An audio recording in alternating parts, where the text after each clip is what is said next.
My bad. Okay.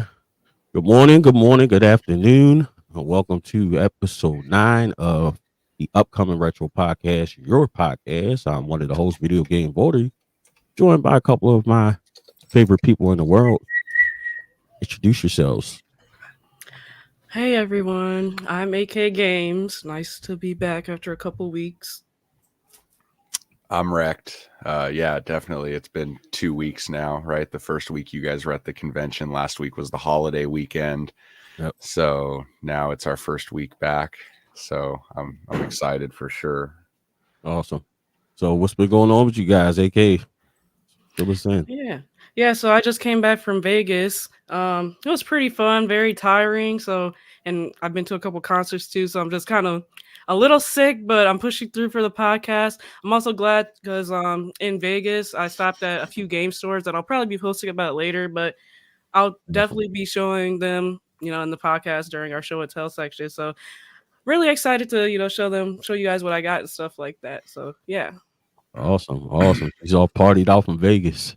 Yeah. It's the wreck. Uh, Not much, dude. Just I mean, same old, just working and being a dad. I mean, nothing too crazy. I did do a lot of game hunting.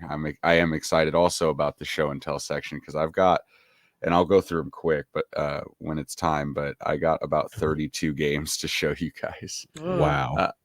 Yeah. So the PS2 Pursuit has been going pretty good. Got some really cool stuff in the works coming up that I've been working on, and yeah, dude, it's been great. So That's good. So, as for me, as mentioned before, I was a guest actually at Retro World in Connecticut. Myself and BlakRanger, we had a fantastic time. I am currently working on that vlog amongst some other episodes. I'll make a little announcement about the for the imminent future to come with the channel. Some things to expect, but had a good time. Got some great stuff. I'll show a little bit today, just to kind of give you guys a sneak peek of what I got on the trip. But other than that, working same old. But let's get into this wait, hold on. crazy. I got a question for you about what you did. So was this the first time that you were like an official like content creator guest at a show? Yes, Then it was my first time. then tell everybody that shit, bro. Be proud of that. That was dope, dude. Like that's so cool, man. Thank you. So it's my first time being a guest and a panelist at any convention. So shout That's out awesome. to Chris and Lance of Pixel Game Squad. Thank you for the opportunity. It was a blast. We had a great time. But, Yeah, dude. Congratulations on that, man. That's a huge thank you. milestone, man. Very proud of you, dude. You and French. That's so awesome. I appreciate you. Get you some friends like Mike when he's being behaved and not unhinged. Don't mention the Dreamcast on this podcast then. Oh my god.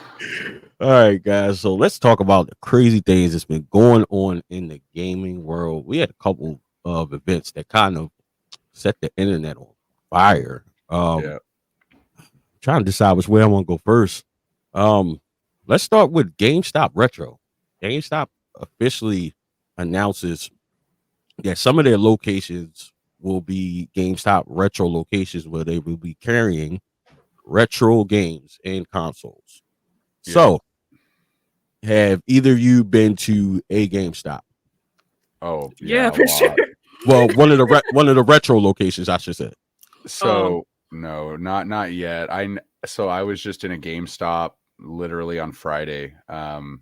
Was it Thursday or Friday? I can't remember. Anyway, and I was talking to the manager that I'm buddies with, and I was bringing it up to him because I was like, dude, you guys have been selling retro for a while now. Like, this isn't something new. So, like, what's the deal with that? And he's like, well, yeah, we've had retro, but we weren't really advertising it like that. But there's 4 GameStops in my city.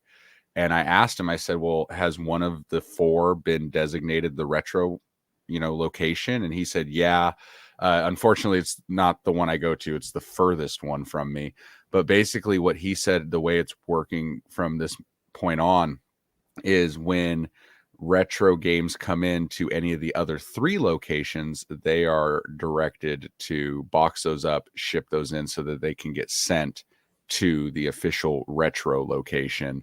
And they don't want stores that aren't retro locations keeping those retro games. They want them all compiled into one store. And I have my thoughts on that, on why they're doing that.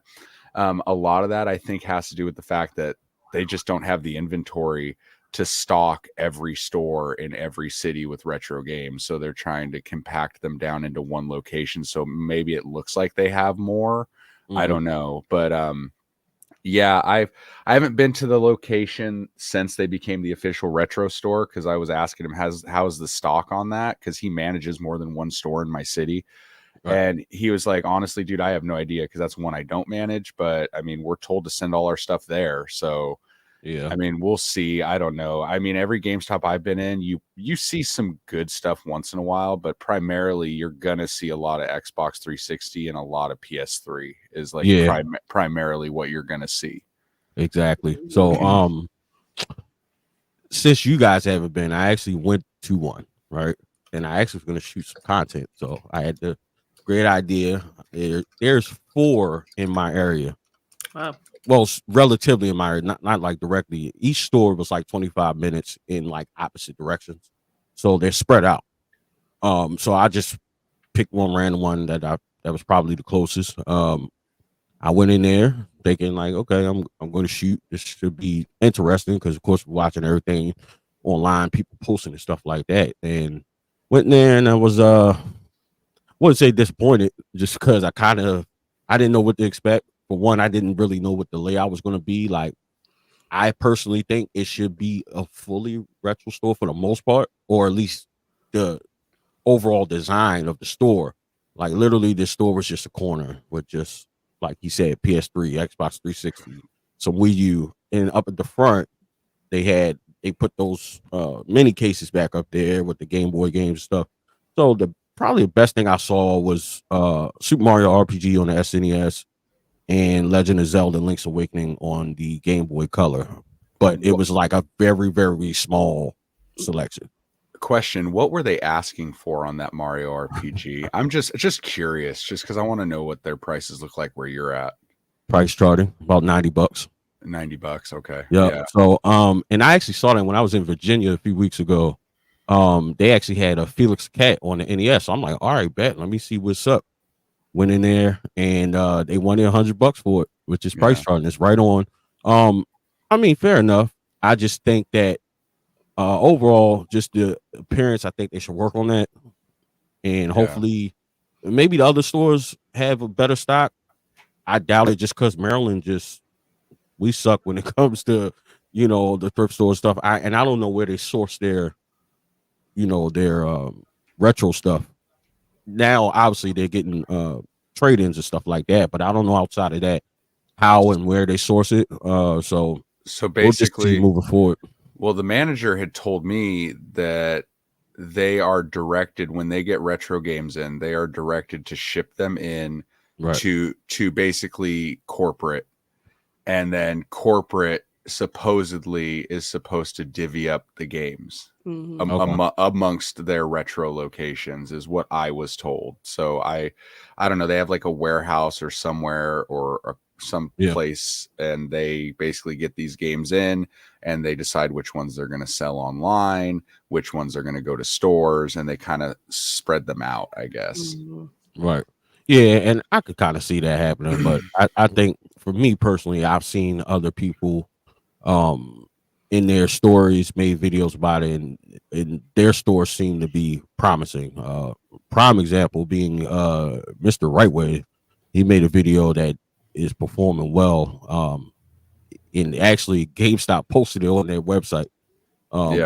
So he's out in Texas. So whatever location he went to looked like it had a very, very nice collection of games. So really, I think it's going to depend on your area. And like Mike was saying, one of my local stores, like probably one of the closest ones to me, they're not retro, but they were carrying retro. And it was like one of those things, like Mike said, you got to kind of ask them. So I'm cool with the guy. So he'll tell me, comes in, but he's a collector. So a lot of times he's grabbing it up. I'll just kind of ask him what came in or whatever. I don't feel any type of way, but he's gotten some pretty cool stuff in. Yeah. But I'm pretty sure now they're probably sending them out, like you said, for them to divvy it up amongst these retro locations. It doesn't surprise me that the Texas store near Steve does well, because GameStop's corporate office, their main hub, is based in Texas. Like, that's where they're from.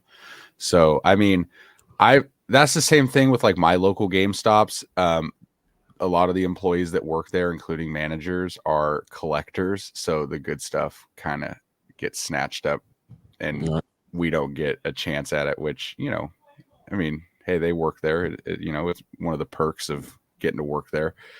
But it sucks because like all the good stuff is hard to come by. Yeah. I'm kind of bummed because I have a lot of GameStops next to me, but like none of them are retro. They have a locator though, a retro store locator on the GameStop website. Yeah. Mm-hmm. And I typed in my zip code and tell me why the nearest one. So there's 2 by me within the radius. The nearest one is 20 miles away. Jeez. And that's like the furthest. Like, I think when you put the setting in, you can just by the mileage. Yeah. The nearest one's 20, and the next one is like 1 mile up from that. I'm like, see, but I do know there is one kind of by me that was selling retro games, because I remember walking in there and I saw the PS3 games. So that's why I was like related when you said PS3 or Xbox games, because I walked in and I saw PS3 games, but I was still like really surprised by that because I haven't seen anything like that sold in a GameStop in I don't know how long. So I picked up like Mirror's Edge, I think, or something, because I haven't seen that in a minute. But yeah, I picked up Mirror's Edge when I saw it. But yeah, I do know like selling them for a while, but I'm excited to like go in there and see like the new selection I have, I guess. I mean, I go to like this location sometimes, I guess, but I'm definitely gonna have to check it out next time I'm out there. But it's a distance, so I'm gonna have to hike. Yeah, I feel like I don't know. I think that as time goes on, because they just officially announced it, right? Like made the big post and all that. I feel like over time their stock may get better because like more casual players or parents or grandparents or people that are just like normal, not collectors and stuff, like normal people are going to know, oh, they take the old stuff now. So they'll bring it into them. But like for me, like the best deal I had ever gotten at GameStop, it kind of blew me away. And I did a video on it like months ago. But like I walked into a GameStop at the mall and I picked up close to $1,000 in PS1 games for like 290 bucks. And I was kind of blown away. Like, dude, when I walked in, like I wasn't even planning on buying anything at GameStop that day. I was just at the mall with my family, and I walked in at the right time, the right place. And I was looking at the back counter, and there was literally 2 giant stacks of PS1 games.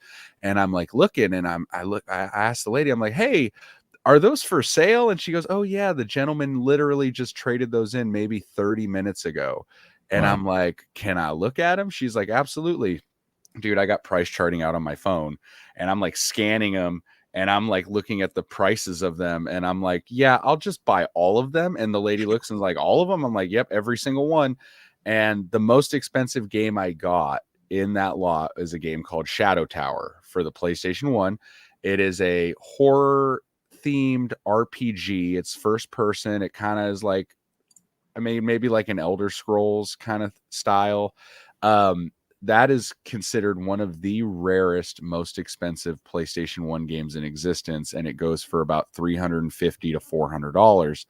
I bought it for $80 from GameStop. I got a copy of Vagrant Story, which is a $100 game. I paid $26 for it, so on and so forth. Every game I got that day was well under price charting. Like literally spent $300. It came out to like $900 in value, which I took all of those games. Well, most of them, traded them into my buddy who owns a game store and was able to get my copy of Rule of Rose. And that's how I was able to get that, was because of GameStop. But my next question is though, because like I had told this story to my friend that works at GameStop, and she's able to pull up trade-in values of like any game that's in their system. And I was like, look, I paid $80 for this $350 game. And she was like, yeah, you want to know how much we gave that poor guy in trade-in credit? And I was like, how much? And she was like, $20. Gave him $20 for a $350 game. Like, dude. See, and that's probably their downfall. And that was actually a question I was trying to figure out. Like, what is their ratio to trade value, and what they give? Because we all know GameStop is great. Their game value, trading value sucks. Like, unless it's a 100%. newer game, like within the first couple of weeks, or some game that I guess people are requesting, because they'll always say they got those bonuses added or whatever. But other than that, like, that was the thing that I felt like, yeah, you guys, that's maybe for the commons, which isn't bad. It gives people another option to find stuff. But I don't know about some of the more rare things, if you're in the know, I should say. Yeah, I mean the crazy thing is like again, a copy of Vagrant Story, they gave him like $8 for it, but they gave him $8, but they only sold it for 26, right? But the game the game is valued at 100.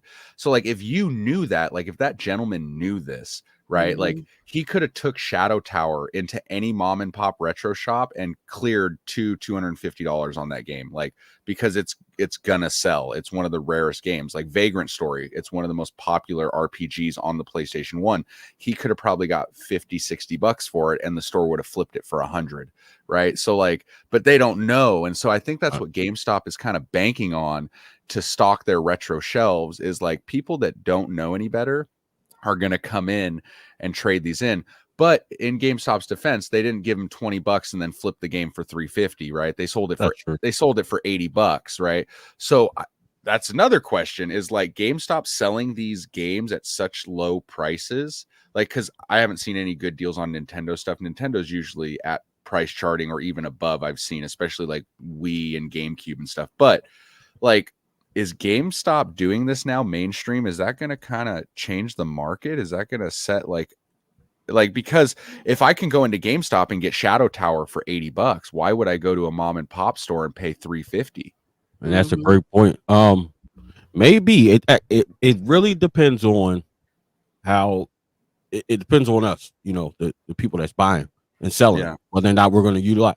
Now, I'm gonna say no, because when you think about it logically, right, the real collectors, we're going to do our research. We are not going to GameStop to trade in. Oh yeah, right. Absolutely, like, what I'm saying, we're not doing that. So it could potentially, and again, the areas make a difference too, because some people don't have mom and pop stores, like Alyssa said, 20 miles. So that may be the closest thing to her, where she's kind of like, all right, I don't have any other options. Yeah. So let me just make this ride, and this is the only place I could potentially trade it in. So in those situations, yes, and it may work out for Alyssa both ways. You know what I'm saying? From trading in and purchasing. But that's really to me going to depend on the location. And yeah, you're going to get some casuals, but that's about it. And I'm not going to be super surprised if mom and pop stores start going into those GameStops and buying those games, especially if it's not anything crazy overpriced or anything like that. I'm sure they're plugged in with the local stores. They normally pretty much work together. Yeah. Anyway. Yeah, because I used to see, like, before they started doing retro, GameStop, like, people would bring stuff into trade, and GameStop would be like, no, we don't take that, but this mom and pop store right over there does, and like, they kind of would send, people looking for retro or trying to sell retro, they would send them to other stores that did it. But I don't know, like, I don't know if they'll do that anymore, because that's now part of their business. That's a good point. I'm not sure. Let's hit this comment section up, because we had some activity in here. Yeah, my boy Ayo Mega in here. Shout out to him. He said, keep checking random game styles, you'll be surprised. And shout out to Ayo Mega. Follow him on YouTube and Instagram. He definitely has been finding some really good games in his area, GameStop. I believe he's in Georgia somewhere, so he's been making out really well. My boy Glenn, we're gonna have that face off between Glenn and Mike today. Oh, here we go. We got the we got the Sega guy back in the chat. Shout out to my boy Glenn. He said we have a few retro GameStops near me, but pretty much all the regular ones have retro section and varies. So kind of the same. Especially, it also is going to depend on what's around that GameStop too. Yeah, that's also going to play a role, obviously. We got BlakRanger, who's supposed to be in here. Yeah, where you at, dude? GameStop messed up when they originally got rid of all the retro stuff and with all modern. but it did open the door for a lot of mom and pop retro stores. Yeah, Yeah, in for some sure. ways, yeah, that's true. I think GameStop really screwed up when they got rid of retro and they pushed the collectibles that nobody wanted over games, like where the store became like 75% like random like collectibles and random toys and stuff that like nobody asked for. And it's like, dude, this is a game store. If I wanted toys, I'll go to Walmart, like, or I'll get them online. Like, I'm here for video games. Yeah, They messed up a lot, in my opinion. Like, I feel like if there was a whole episode about GameStop, I could rant the whole hour just by myself. yeah. And you know, the thing about that, like, as many mistakes GameStop has made, for us collectors, we've benefited off of a lot. Yeah. Truth be told, because a lot of those games that jump up in value, or especially like in the digital marketplace, which a lot of those shut down, but a lot of times in the digital space, it's not always great sales. You probably have better chance going into GameStop and getting that game physically for way cheaper, you know. Absolutely. So, and then when they have their markdowns, they have their power rewards, the members days and stuff like that. Like, you know, we've made out on stuff like that. So I always have, you know, certain appreciation for GameStop in regards to that. Well, that's another thing too that people I don't think realize. So GameStop, they'll do these promotional deals all the time where it's like buy 2 used games, get 1 free, or the 4 for 20, 4 for 40, you know, right? So like a lot of people need to understand that their retro games are not in their own category. They are considered used games. So when you get a buy 2, get 1 free on used games, that applies to retro. And you can mix and match that with modern and retro. You know, the 4 for 20, where you can get 4 $10 games for $20, or 4 $20 games for $40. So basically you're getting 2 for free. Right. So like, those deals apply for retro. So like, keep an eye out for that, man. Like, you walk in and get a stack of games for half the price. Do you guys like mom and pop shops not do that? Because the ones by me do. Like, they give deals. Like, I know I got a couple games for free at the one I go to by my house. My stores never do something like that. Like, they might I mean, okay, in their defense though, they give really, really good trade-in credit. Like, I'm like amazing trade-in credit. Whereas like, if I brought when I brought Shadow Tower into my buddy's store, he gave me $250 or $275 for it. Oh my like he'll give, you know, he told me straight up, he's like, look, if you bring me in the common stuff that's going to sit on my shelf forever, I'll give you 35%, right? Because it's going to sit forever. It's a $5 game, whatever. I can't give you $4 for a $5 game. But if you bring me something good that I know I can flip, like if you bring me a Mario game that's, you know, like for example, Mario RPG, if it's $100 game and it's Mario RPG, I'll give you $75 for it and make a quick 25 off of you. Like, you know, so they don't really do like crazy deals. Like, you know, the buy one get one free or anything like that. But if you're bringing stuff into trade, dude, they really hook it up. Like, at least at my stores around me. Yeah, like around me, it's not really like that. The only time I've seen that happen is really like Black Friday. But I'm good friends with my favorite store. Shout out to Play Raven in Eldersburg, Maryland. Shout out to Joe, the owner. He always hooks me up. I've gotten he will throw in games for free. And he'll even tell me just like, all right, you know, bring me something good out. You know, I'll add a little extra credit, because I took some stuff in there that was like, you know, of course, you guys know I've been liquidating anything that's not Nintendo, and I've gotten some stuff, gotten credit where it's like, damn, I got $50 for that. Like, and I'm shocked. I'm happy about it. So, you know, a lot of it is relationships. But last weekend, it's a store like 45 minutes away from me, Cartridges Galore.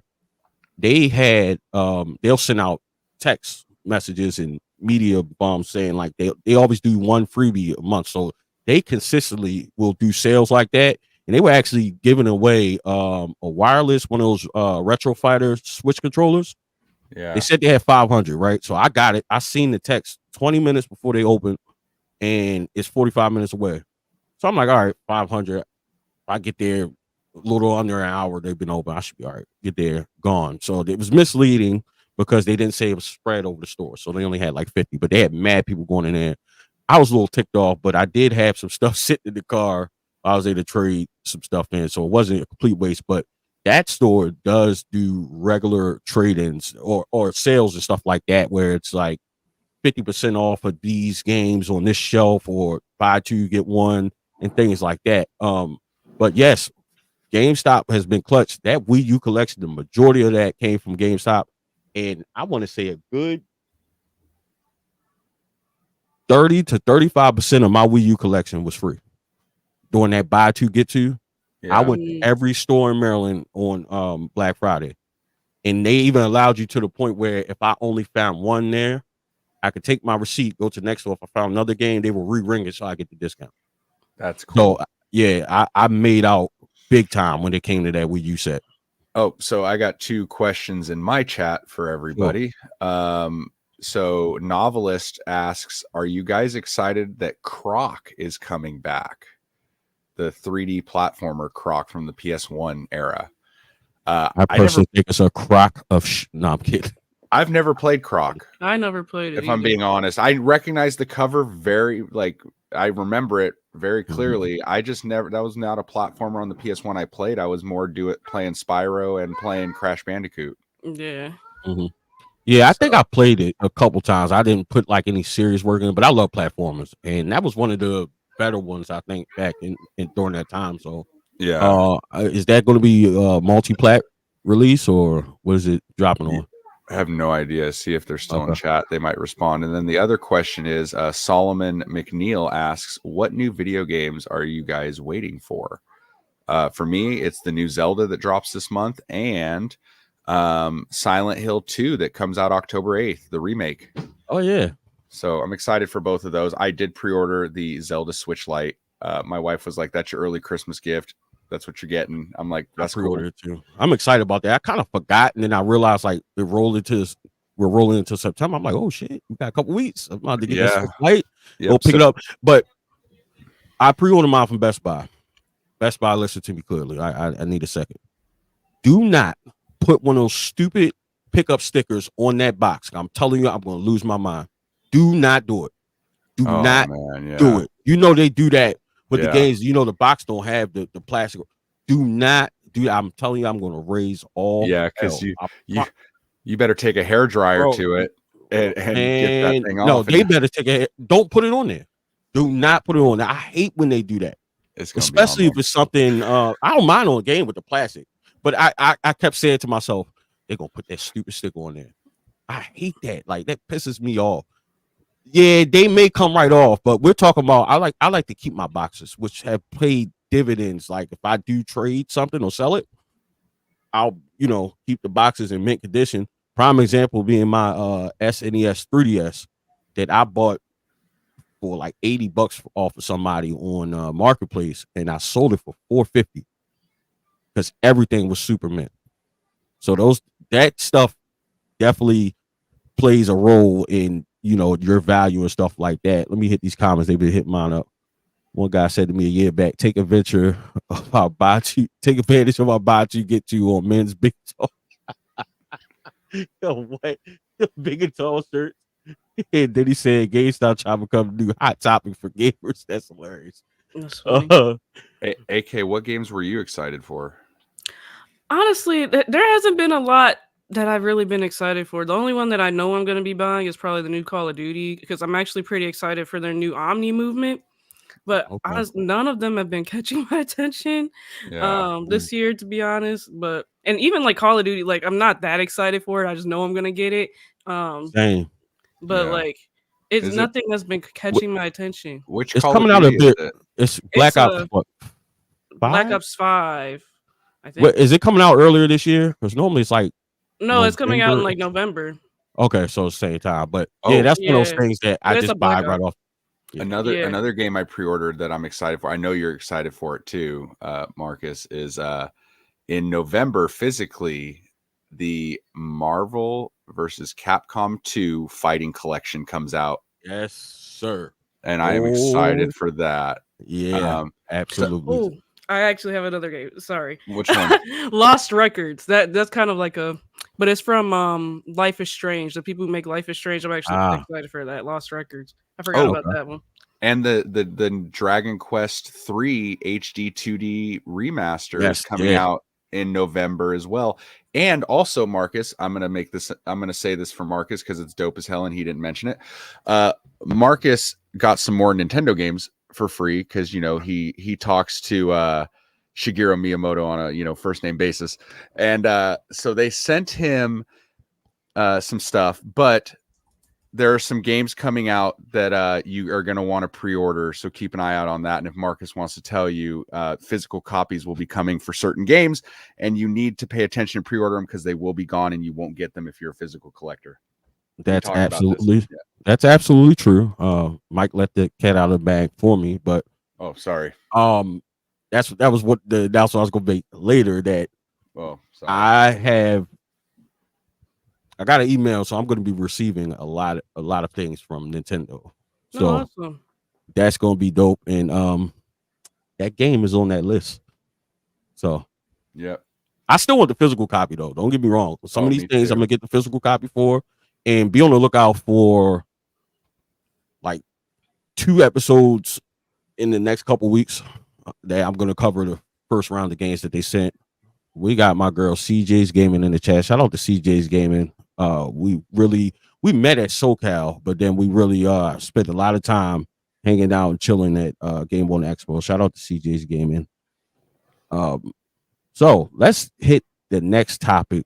Oh, really quick. I'm sorry. Quick. So Solomon, the one who asked the initial question of what we're excited for, they said they're excited for Dragon Ball Sparking Zero, Assassin's Creed Shadows, the samurai game, Dragon Age, the Veilguard Sword Art Online, and Fractured Daydream DLCs. So there's a bunch coming out. Oh, and then KG said the new Mario and Luigi Brothership coming out. Oh yeah, man. Honestly, it's a lot. Especially the Switch. The Switch has a lot coming out. It's a lot going on right now in gaming, and some big releases. I think it's so much you could kind of get overwhelmed if you're not paying attention. Like everybody's looking for something different. But speaking of stuff getting crazy, Concord. Insane. Concord, man. That is crazy. I'm going to start it off with my experience with Concord, right? So I saw this whole thing unfolding. I'm like, okay, this is strange. But I was like, this may be something. It's going to go down history in the wrong way. And everybody, oh, no, it's not going to be popular.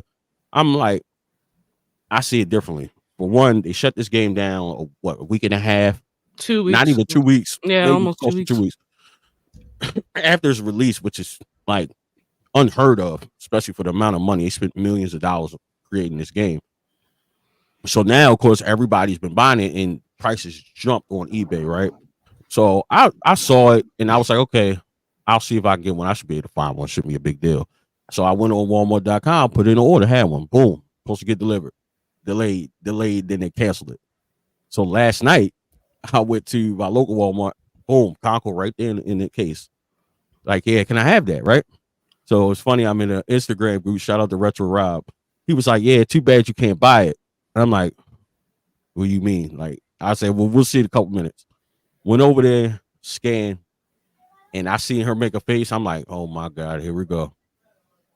I don't know what's going on with this game. I can't sell it to you. Oh, that's crazy. Come on, bro. So that was the thing that I saw happening. Yeah. As much as, for one, I don't think they overshipped that game, right? Number one. So there was only a certain amount of copies available. Then on top of that, the stores are going to pull them off the shelf. They're not just going to sell them because they're going to get a credit to send those back to Sony. Oh, yeah. Or destroy them or whatever the case may be. So that right there, all that is a quick put it into, whatever their inventory, however they, keep track of that, take that SKU out, and you can't get the game. Prime example, what happened to me last night. I was hoping I had somebody who wanted to quit Walmart and was like, hey, I'll just scan this one because it wouldn't have mattered on the receipt. But it was more so I didn't want the game. Obviously, it's going to be like Dead to World, but it's going to be one of those things where it's kind of it's going to go down some kind of history, and that's what I saw coming. But anybody else, what do you think about that, AK? You the PlayStation veteran. I think it's crazy. Yeah, I think it's crazy. I mean, I guess the highest number they had was like 660, and then I think I heard after that, like the total amount of like concurrent players was only like either 90 something or something under like 100. But I don't know, it's crazy. I think people are just like tired of, the hero first person shooters and stuff like that. But it makes me think about how like Helldivers did really good, but then the game that came out before that was Suicide Squad failed. So I don't know. I just feel like people are like really like picky choosy. I also heard another thing about how like a lot of people didn't like the characters and stuff like that. Like I see in the comments somebody said about them being woke. I don't know if that's the problem. I think Yeah. I think if anything, maybe it could come off as cheesy the way they do it, but I don't know if necessarily them being woke is the problem.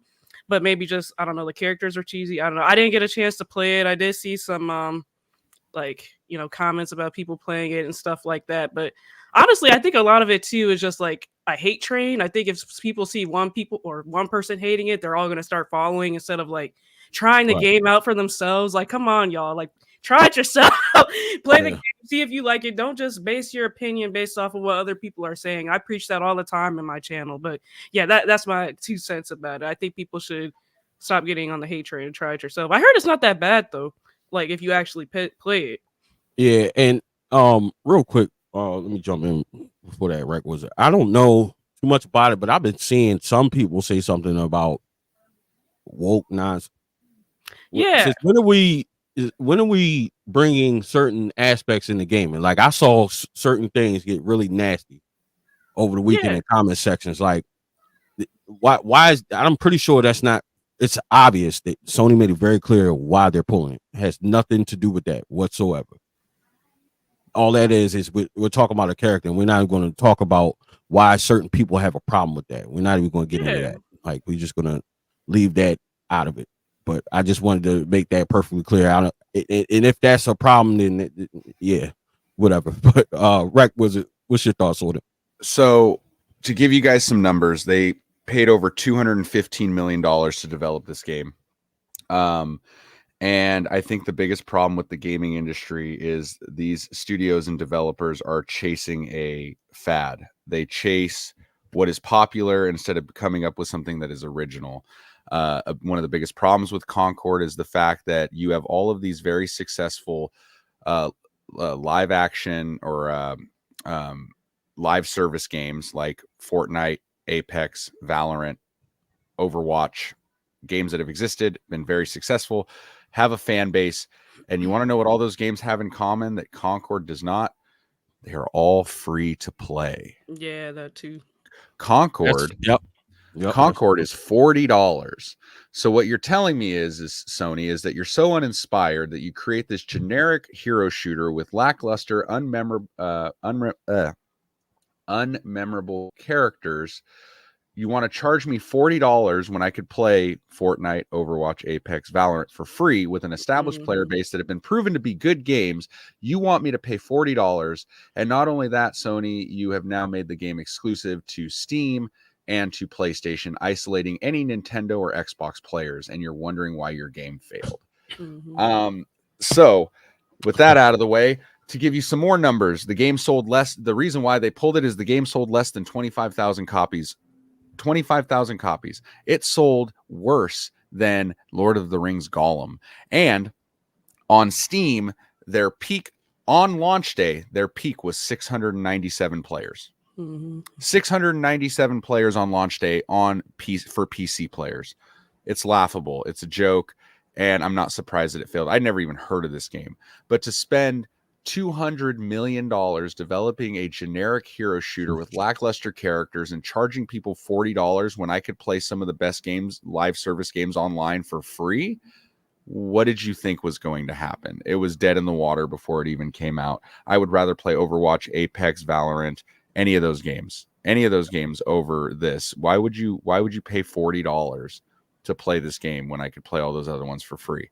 Like studios, the biggest problem with studios today is they see the success of a game or a genre of game, and instead of making something that is inspiring or new or a breath of fresh air, they want to copy the trend, and they come out with something that is trying to compete with the others, which it's very hard to have a studio come out with a game that is like Fortnite and compete with Fortnite, because the player base is already established. It's hard to make a game to compete with Apex or Valorant or Overwatch when those games have already been established with memorable characters, a strong player base where millions of people play these games on a daily basis, and you're going to come out with something that is uninspired and generic because you're trying to cash grab, because you see the success of these other games that have been around for literally years at this point, that literally have esports teams and events and tournaments that are beloved by millions around the world.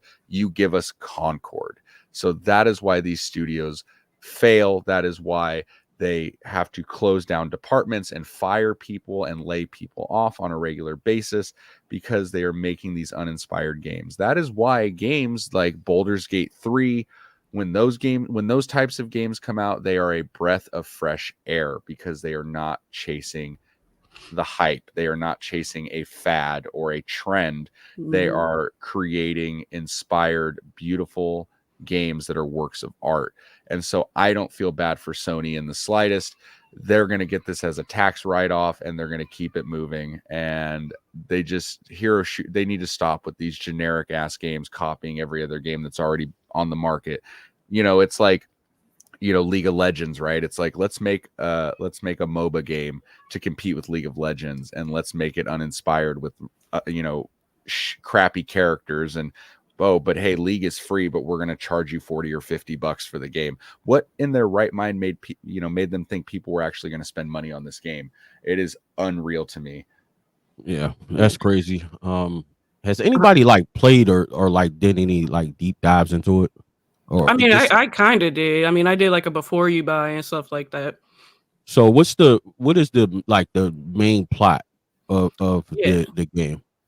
So I think basically it's like a group of people, and I'm probably not gonna get the exact thing right, but it's like a group of people who go to steal or this blue bot thing or something like that, and basically they're running from people that's trying to get it back. And I guess the game modes kind of are inspired by that. There's one where I think they have to capture the blue bot. It's kind of like Call of Duty, where capture the flag or something like that, and stuff like that. But that's basically the main plot, is centered around this blue bot thing that they stole. And then all the characters have their different personalities and stuff like that. And yeah, that's basically what it is.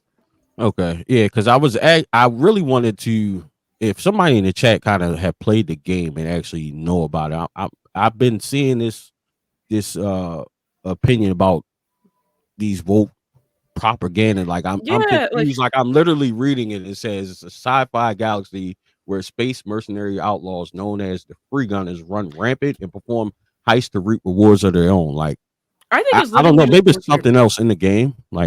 I think it's just one character who's woke. I think, from my understanding, I didn't get too much into that, but because they don't highlighted it. I think it's people that's looking deep into it, trying to find something. That's why that's not the problem with this game, though. I think there's other problems with the game that people need to look at, kind of like what Rex said, the price, the generic. And I'm really surprised that PlayStation, well, surprised and not surprised the way PlayStation has been acting recently, but I'm surprised they would put out something like this, because usually they are pretty creative with their stuff. But recently, I don't know, they've been kind of lacking. The only thing I could see Sony doing to maybe somehow rectify this, and it's still first impressions are everything, pull it off the shelves, which they've done, rework the game, release it for free. That was going to be my next thing. Just like every other live service game, release it for free. Have a one of those, what are those passes called, where you can unlock stuff and you pay money for them. What are they called? You unlock stuff as you level up and you pay for them. Season pass, whatever the hell they're called. Release the season pass, release some skins for it, rework the game, release it for free. And also make it a multi-plat. Don't make it, you can't, making a live service game exclusive. What? That is the dumbest thing. Dude, I can play Fortnite on my iPad. Because you know what matters most to these companies? money. Sony, what the hell are you doing? Like, I should be able to play this on every platform if you want to make money. It's a live service game. It's not a single player adventure like God of War. Like, this is, you want a larger audience, sell it to everybody. Yeah, Sony has a bad history of what's the making proprietary content and hardware. They prime example. I have been looking at more frequently here lately of getting the PlayStation. What's that damn thing called? The Portal, right? So I've been looking at. I stand.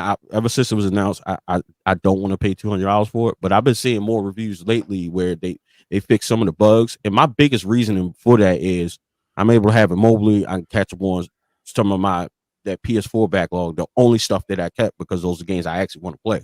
So I was like, okay, that could be a way for me to put more time into those games. But another thing was how your Bluetooth headset won't connect.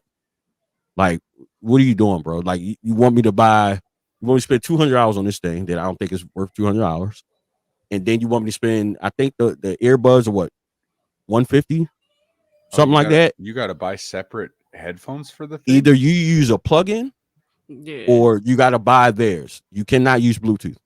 What? Yep. So now, granted, that's an easy fix. Nintendo took 5 years to do it. Sorry, Nintendo, I love y'all. Please don't do that again with this next one. But at least they open that up. But it's no reason why you create anything at this point and not allow people to use their own Bluetooth headset. They did the same thing with the Vita coming out when you only could use their memory cards. Like, they shot themselves in the foot with that. Like, it was just a bad idea, But Sony has, like I said, they have a history of doing certain things like that to kind of keep certain things within Sony and make you only buy from them, kind of like monopolizing certain things in a way. But I don't know. I feel like maybe building it up first and then maybe trying that. But kind of like when it comes to accessories like headsets, give people the freedom to buy whatever headset they want.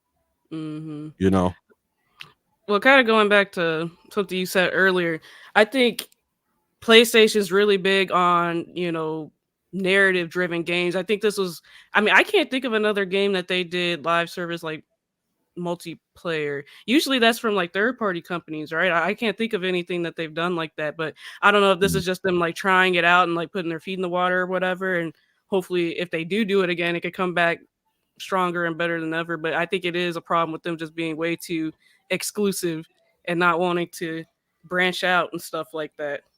Right. Yeah. In the chat, Glenn said Concord will be back as free to play. I can agree with that because that's what I was thinking. Like, instead of completely trashing it, like, go back and spend some time reworking and re-release it. Like, look how long it took Cyberpunk to get right, but they fixed it. Oh, and dude, Cyberpunk, like, I was there on launch day and I tried to stream it on Twitch on launch day. It was so buggy and glitchy. Even like, dude, and my PC is, it's pretty beefy, dude. I got a 3090 in here, like, and my PC just struggled running the game because of all the glitches. And now Cyberpunk is awesome. It is a really, really good game. Sorry, Bethesda, you're my favorite studio, but man, you really could have learned something from Cyberpunk or No Man's Sky with Starfield. Starfield really let me down. But yeah, no, Cyberpunk was good. Oh, also another big one that is a live, online multiplayer game that got yanked was Final Fantasy 14. When Final Fantasy 14 initially came out, which is the MMO, it did terribly and it got yanked and they brought it back. And now it is literally one of the most successful MMORPGs that have ever been released. And it's amazing. It's such a great game. Yeah.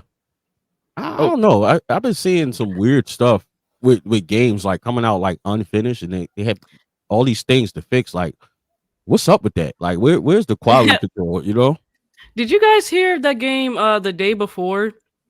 It came out, I don't know if it was early this year or last year, but it was like almost a spin-off of The Last of Us. Oh. It was completely broken. They had like giants walking around as the characters when they were supposed to be like normal. But yeah, it was super like hyped up. And then like it was so many bugs. If you guys haven't checked that out, you should really, it's so funny. The day before. Okay. Yeah, I might have to check that out. I just looked at it real quick. That does seem. I think I remember hearing about that. So in the chat, what's your thoughts about Dustborn? Y'all know about that? I guess it's a game. Let me look real quick. I don't know what that I don't is. know. No, I kind of feel like I seen it in passing. Let's see real quick.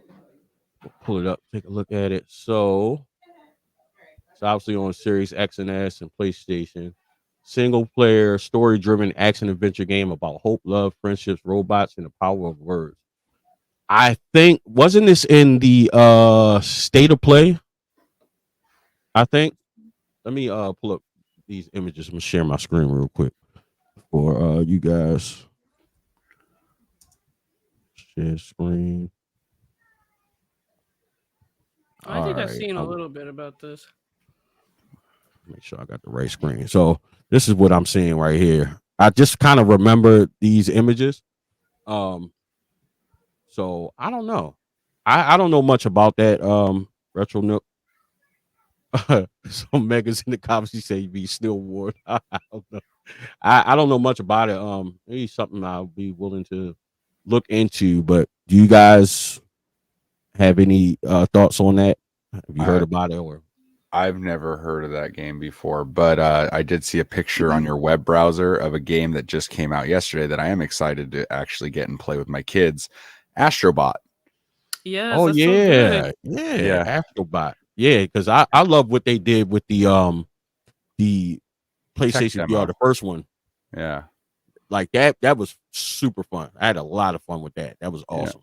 Yeah, the tech, dude. When I first got my PS5 at Christmas, I haven't even had it a year yet, and I was playing Astrobot. I'm like, dude, this DualSense controller is freaking awesome. Like this is dope. And for them to make like a full on game for it, like I kind of want to get the controller for it. There's a couple. Have you seen the prices on them? No, they're probably stupid, huh? Oh yeah, they're selling those controllers for like 100, 150. Oh yeah. Dude, honestly, it looked awesome though. There are 3 controllers for the PS5 that I would like to get. I don't even think to use, just to have them. As I would really like the Astrobot one, the Hogwarts Legacy one, because my wife would really like that. And then the God of War Ragnarok controller. Like I really want that one. So like I definitely would want that for sure. Those are the 3 controllers I would want to get. It makes me think of like people do not utilize the DualSense controller like at all. Like maybe they'll use like the triggers for some games, but like other than that, like there's so much more that controller is capable of that like game companies are not using. But I mean, I think it's because like when like companies make games, they're making it, for Xbox, PC, and stuff like that. I think they just choose not to like, put extra funds into like utilizing it. I don't know, but companies really need to utilize that controller more. I feel like it would make people so much more immersed and stuff like that. Oh, absolutely. I'm curious to know if Astrobot did that, because I know with the free game for the PS4, the PS VR game, they did utilize even on the PS4 the center pad where you can hear stuff coming through that. And the DualSense is like levels above that PS4 controller. So it's like, you definitely could do things to, utilize that and work it into the game where it can make it fun and a different experience moving forward too. So I don't know. Maybe they built on that. I don't know. Astrobot definitely does that, because even the first one, Astro's Playroom, they had things where like you could just blow on the controller and it'll make like something spin and stuff like that. Like, so I think Astrobot did that even more because this one's a full-on game. Well, yeah, because Astrobot was a tech demo to show you, the whole purpose of the game was to show you what the DualSense controller could do. Right. Yeah. So like I'm sure the new game is like all about that. I'm sure it shows you everything that controller could do. Makes me want to go buy the damn thing today. Alyssa, is that Game Boys streaming across that screen back there? Yeah.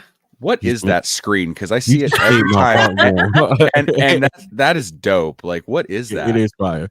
It's called a Devoom. Everybody asked me about that in my comments. They're like, what's that Astrobot thing? Where'd you get that? I'm like, it's just a screen that I can put whatever I want on there. I got it for Christmas. Where do you get them at? Amazon or? Yeah. I'm going to flash something across. Do you know how to spell it? Divoom. Devoom. Devoom. Let me look it up. Share it on the screen. Okay. Everyone.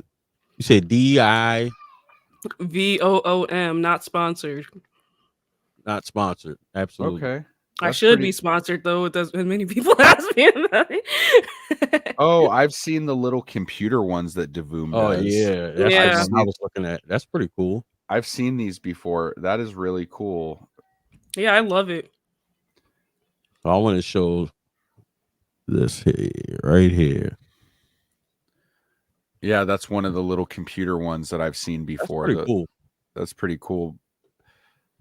So it's a Bluetooth speaker, LED app control front screen. Okay. Well, mine isn't a speaker. It's just a big. Hers is like the tablet looking one. That's like that one with the sun on it. Go up. You see the one for $119.99 or whatever to the right. This one. That one. Oh yeah, okay. Let's show this. Yeah, that you put whatever you want on that screen. That's pretty dope. Yeah, that is pretty cool. It'd I be like cool.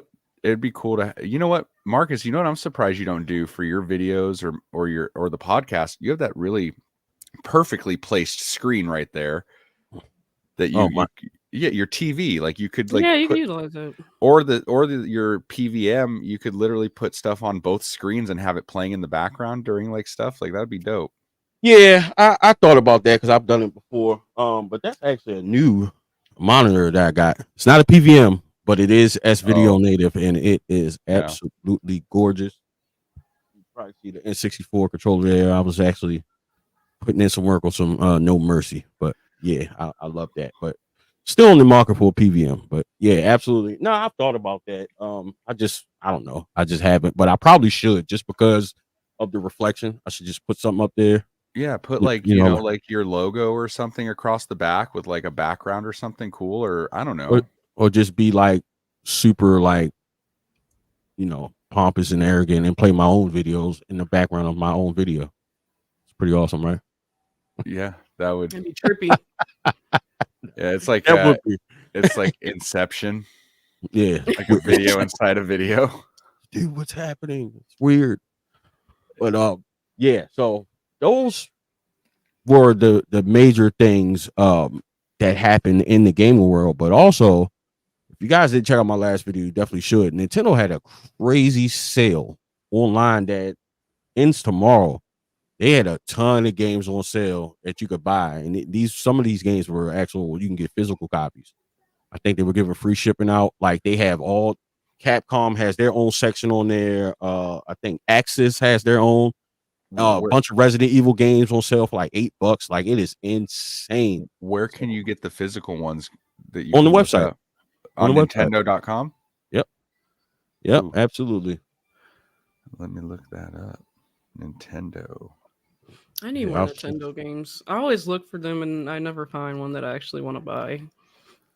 Everyone needs more Nintendo games in their life. Shout out to Nintendo, by the way. This video game voting is sponsored by Nintendo. Did any of you guys ever finish Luigi's Mansion, the new one? I haven't. I have not even put it in yet. Yeah, I haven't seen it yet. Let me see.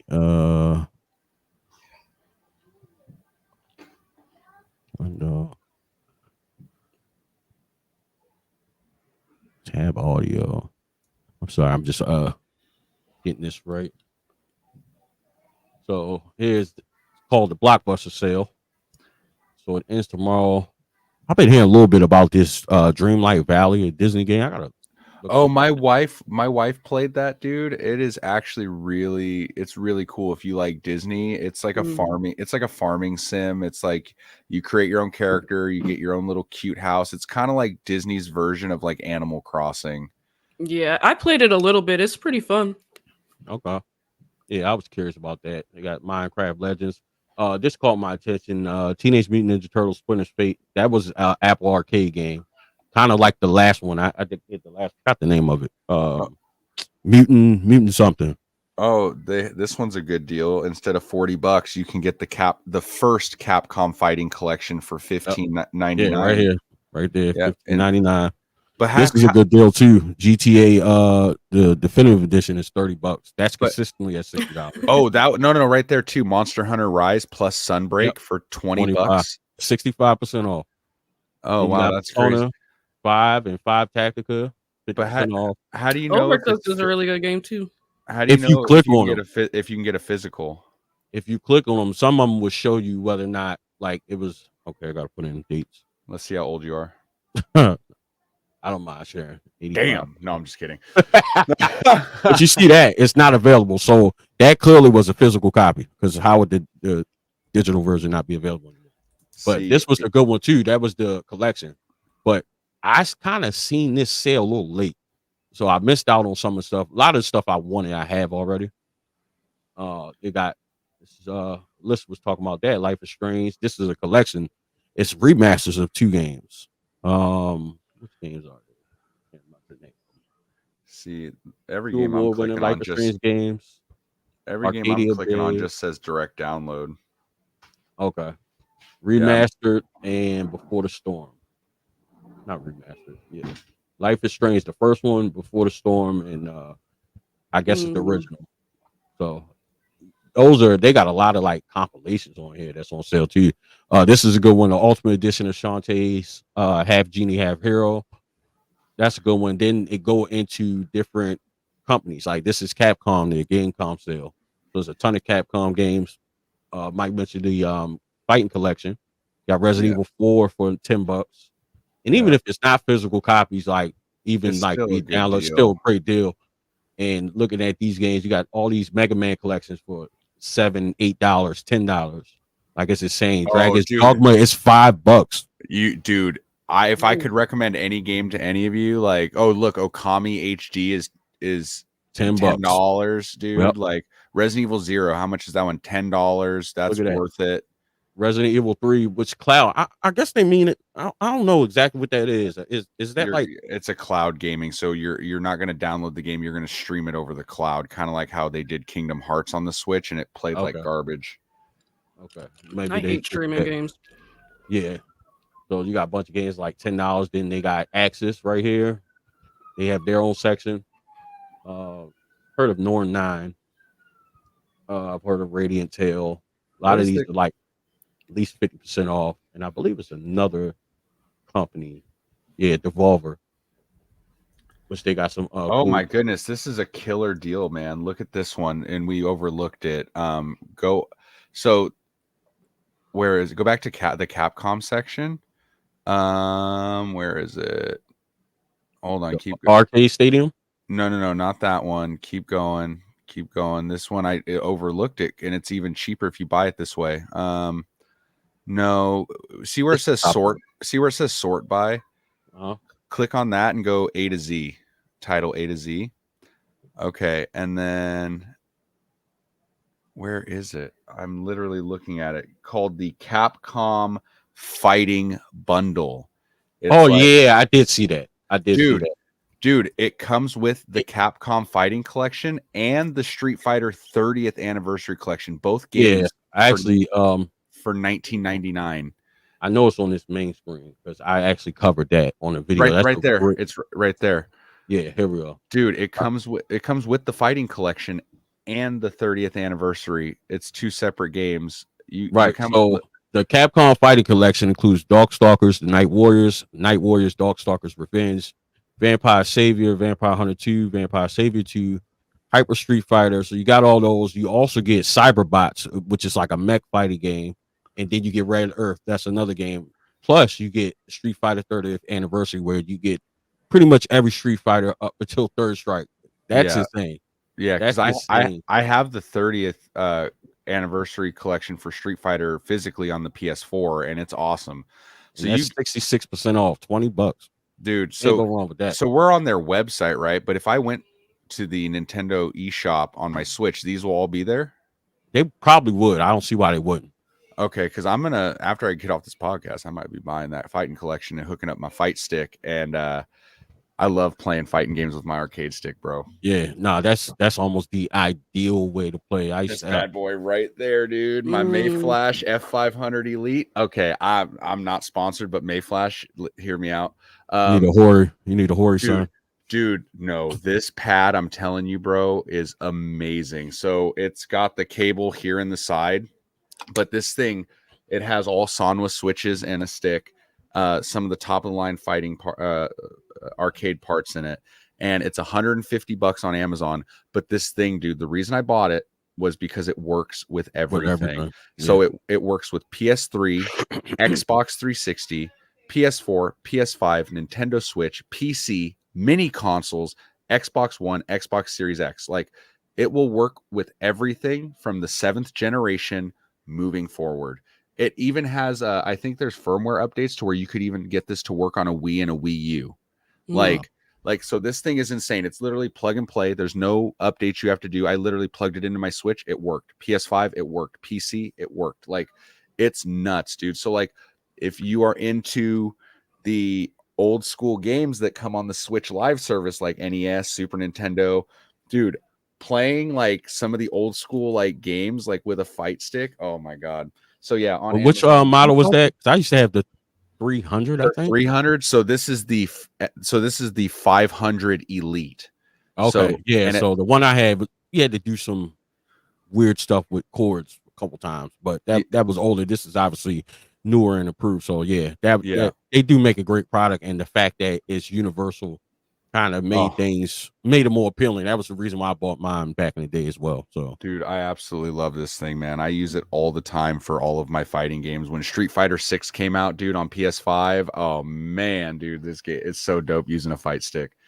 All right, with that being said, it's a perfect way to segue into show and tell.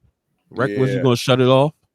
Oh yeah, I guess I can go first since I have quite a bit. So I'm gonna blast through most of these really quickly because I have a lot to go through, but we are doing the PS2 Pursuit. So I got a bunch of PS2 games. Guys, we just broke 500 games for the PS2 Pursuit. So we are at 503 games as of right now.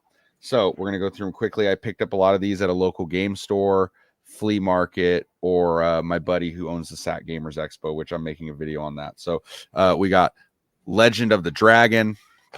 We got Kaya Dark Lineage. I heard this is a really good hidden gem.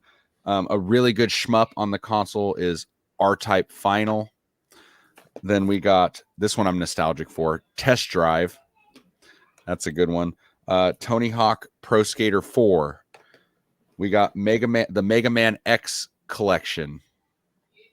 We got Tony Hawk's Underground 2. Then we got the Grim Adventures of Billy and Mandy. Ooh. Then we've got Tony Hawk Pro Skater 3. Do you remember this game on PC, man? I remember my little cousin used to play this. I didn't know it was a console game too.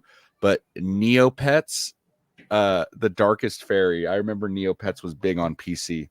Then we got Nicktoons Movin', which you use the iToy camera.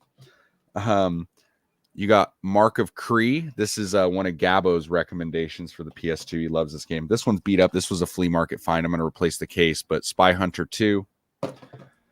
Dragon Ball Z Budokai 2. Nice. That's a good one. Treasure Planet, highly underrated Disney movie. Then you got Vex. All right. And so then that's some of that stuff. Okay. And then these are all flea market finds. We got Sacred 2 for the PlayStation 3. We've got Super Street Fighter 4, the arcade edition. This one was a GameStop find the other day, and I bought this. I already had it, but my copy was sealed, and I wanted a copy I could play. Silent Hill, the HD collection, comes with Silent Hill 2 and 3. Nice. Some more flea market finds. We got GTA 5, Injustice 2. Great game. Mortal Kombat X, and Mafia 3. Those were all from the flea market. Then we got, these are all GameStop pickups. My daughter's really into SpongeBob as of recently. So we got SpongeBob Cosmic Shake, which is an awesome 3D platformer. Really fun. We got Visions of Mana for the PS5. Yay. Great freaking game. My daughter really wanted this one. So we got Ratchet and Clank, A Rift Apart for the PS5. Dragon Ball Z, Dragon Ball Xenoverse 2 for the PS5. My daughter wanted a copy of Cooking Mama Cookstar for the PS4. And I did find a PS2 game at GameStop. It was Gauntlet 7 Sorrows. Did not have this one. Paid $10 for this. It was fully complete. Really nice copy from GameStop. And then the two big ones, the last two games, we got Marvel vs. Capcom 2 for the PlayStation 2. And then my big from one, GameStop? No, this one was okay. actually the owner of the SAT Gamers Expo. It was part of a deal I made with him that I'm making a video on. But that was the big one I got from him. Which, the new one's coming out, so the price definitely tanked on this already. It's kind of crazy. Yeah. It was a $200 game, and now it's price charting for $120. So it tanked quite a bit, and the game's not even out yet. The biggest one I got was from our buddy Joe at the Camel Crew.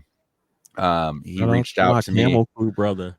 He knew that, I'm going for the full set, but I'm also looking for all the bangers. And he gave me a screaming deal and really hooked me up on Obscure, which is a $300 PlayStation 2 game. And this is literally the last $300 plus PS2 game. That this was it. This was the last one I needed. It just goes down from here. If you look on that shelf right here, these are all the 300 plus club games. So this literally completes that. So I have all of them, and thank you, Joe. I appreciate it. But yeah, those were all of my pickups that I've gotten. I mean, it seems like a lot, guys, but we haven't had a pod. This is the third week that since the last podcast. So that's true. Yeah, so it's just that's what I've acquired over the last 3 weeks. All right. Since AK is excited about hers, I'm gonna let her get the last spot. I'm gonna go ahead and show you guys some of the stuff I've gotten. Put my cell phone so just like Mike, I picked up Visions of Mana. So I've been becoming a bigger fans of Vision of Mana, and you guys are gonna kill me in the comments, and y'all might kill me on this podcast. I just found out the day that this came out that this was born from Final Fantasy Adventures. Oh yeah. I didn't know. It was originally a Final Fantasy game. Yeah, so that was interesting, but it's been a great game. I've been playing it. It's fantastic. Please drop this on the Switch at some point. I think honestly, dude, their plan is it'll come out for the Switch too. Right. Yeah. I don't know talking about that. Yeah, I don't think the Switch can handle that game, or maybe they weren't able to get it to work right on it, but it'll be out on the next one, I'm sure. Yeah, I'm sure. And I also have been collecting Switch controllers, so there's a couple of these rock candy ones that I didn't have yet. So I got this Bowser one. It's pretty cool. Ooh, nice. This one I really love. This is Princess Peach.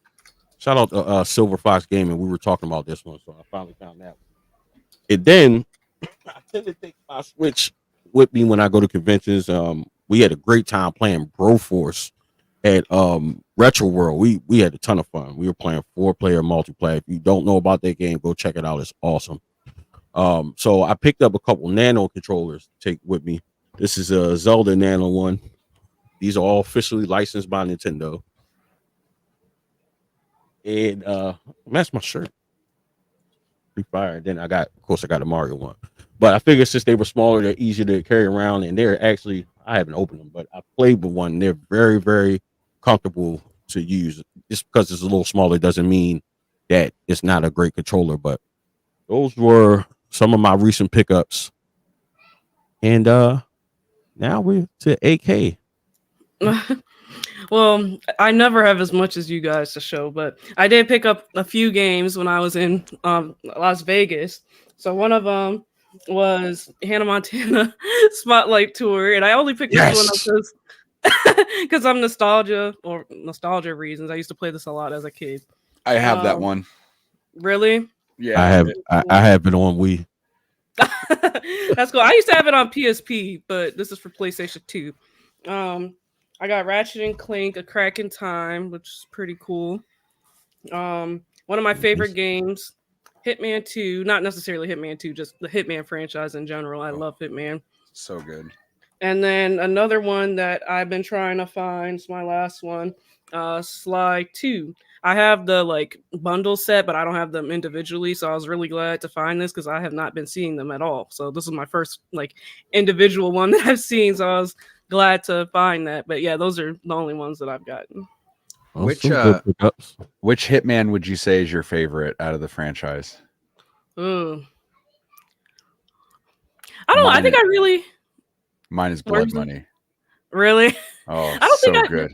I don't think I played that one to be. I haven't played all of them. Honestly, the only ones I've played right now is the it's a trilogy. So I'm gonna go back and play the rest of them, especially now that I have them. Like I'm starting to get the older ones. I'm gonna be playing them. But my favorite one right now, I think, is just the third one, just because why Yeah. not? But I just love the strategy in the games, like how it gets you to like think and stuff. Mhm. I'm curious if the older ones have that as well, but Oh. I'm definitely gonna be trying that. Yeah, Blood Money for sure. Like it was so cool when that game came out, man. I love that. It's my favorite Hitman.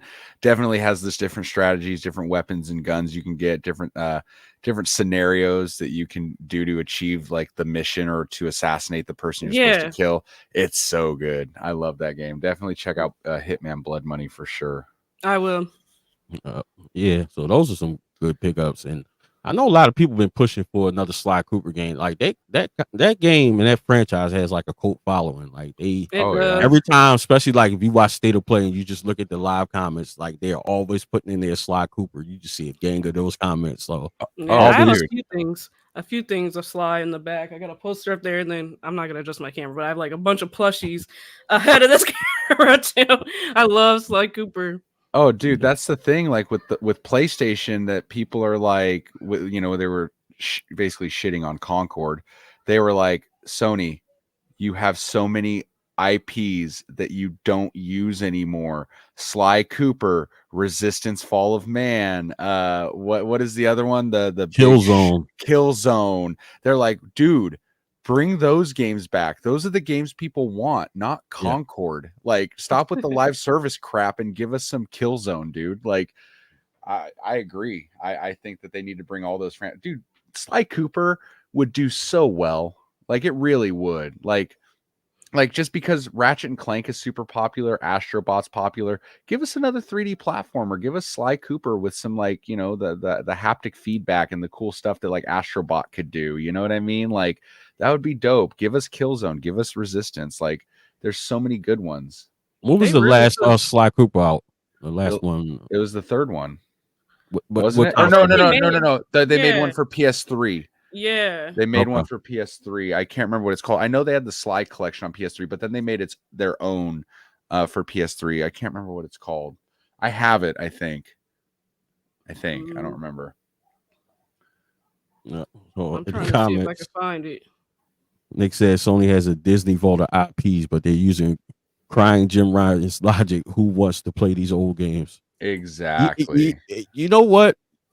There's probably some truth to that because it poses the question. Like, I'm curious with all companies, right? When they have these IPs, like, what is their thought process? Like, how do they decide to prioritize making, even with Nintendo making more Mario, more Zelda games? Well, what about Star Fox? Is it already in development for the next generation console? Like, I'm curious to know what these companies think, especially when the people who's going to be buying it are telling you, we want Sly Cooper, we want Killzone, we want whatever. Bring back SOCOM. You know what I'm saying? Like, Yeah, that was we another big want, one. yeah, we want some different options. But what are y'all thoughts on that? Like, I'm kind of mind boggled by that, especially when it's like a popular series. Well, dude, there's like so many games that it's like in our heads as fans, we're like, please bring that back. And why have you not brought that back? And I'm sure that some of them might, reasons might be they just want to look to the future, or maybe the previous game didn't sell very well. Like look at Star Fox on the Wii U did terribly. So I don't know. I mean, because like let's be honest, I mean, we've been begging for a remake or remaster of Chrono Trigger forever, and it has never happened. So who knows, man, what their thought process is? Because if they came out with Chrono Trigger and gave it the Final Fantasy VII remake treatment, oh, dude, that game would Oh my fly off the God. shelf. Yes. Fly off the shelf, dude. Gonna piss a wanna- lot of retro collectors off. Sorry to cut It you off. would. But It That's would. okay. I wanted to say the newest Sly Cooper, I found it. It was in 2013. Yeah, for the PS3. It was Thieves in Time, but Yep. yeah, I don't think it got a lot of good reviews. I think that's why they kind of started pushing it off. But to answer Votary's question, I I don't know. I'm a little confused too how they cherry pick because I'm curious what makes them want to keep pushing Ratchet and Clank games. They have a lot of new like Ratchet and Clank games. Like, but Oh like, yeah. why did they pick them? I don't get it. I mean, I love Ratchet and Clank, but yeah, I'm curious. Like, yeah, why Ratchet and Clank, or even just like yeah. rotate them. Like, okay, they make a Ratchet and Clank, and then maybe in a few years they make like a Sly or something. Like, why do they just keep pushing the Ratchet and Clank games? You know? Yeah, I Yeah. think maybe because like Ratchet and Clank probably outsold Sly. Maybe that's Yeah. it. And they decided to go with one 3D platformer to be like the face of PlayStation instead of having two running together and competing with each other at some point. Like you guys were saying, the one on PS3 didn't do so hot. So maybe that was like the indicator, like, hey, let's focus more on Ratchet and Clank and kind of step away from this one because it didn't do so well. But Ratchet always does well for them. They have a Yeah, movie and as well. Ratchet and Clank. Yeah. There's a Yeah, I movie. think I remember. Yeah, it came out like a few years ago. I forget. Yeah, I think I do remember that. And then they made the game based off the movie. It wasn't the newest one. It was like the one before that. I forget what Huh. year it was, like 2017 or something. But Is yeah, it they like made a movie. Is it like a live movie, like a real movie, or is it like a cartoon movie, like a It's like a cartoon movie. Oh man, I'm gonna have to watch that with my kids. They probably would like it. Let me see if I can look It's it up real quick. See if we can see it. Trailer.